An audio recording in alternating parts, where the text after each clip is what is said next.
Yusek, regarding the tourism, one of the factors affecting the tourism industry, seen by Tourism Secretary Frasco, is the high rates of airfare, way higher compared po to other ASEAN counterparts. Is Malacanang considering to examine this and eventually order po to regulate prices of airfare in the country?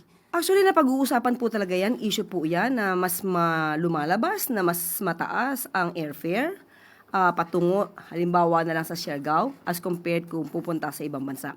Pero ito po ay ginagawa na po ng paraan ni Secretary Banoy ng DOTR at sinabi po niya ang ilang mga dahilan kung bakit may mataas na airfare patungo sa mga ibang destinasyon sa Pilipinas. Unang-una po, may mga nag-ooperate, mga smaller aircraft na nakakapag-accommodate lamang ng 60 to 70 passengers, pero pareho po ng operational cost as compared sa jet economics na nakakapag-accommodate ng 200 passengers. So kung tutuusin nyo, mas mahal po talaga pag smaller craft ang magagamit. Pero karaniwan po talaga, smaller craft lang ang pwedeng bumiyahe sa mga magagandang destination dito sa Pilipinas.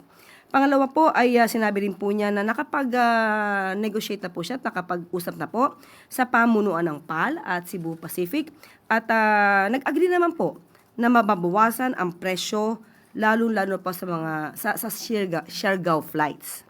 Ayan po. At may mga problema rin po patungkol sa fluctuating fuel cost. Pero kapag ka po nakita naman po na bumababa ang presyo, nire-remind po ng CAB, mga airlines na i-reduce din po nila ang fuel surcharge.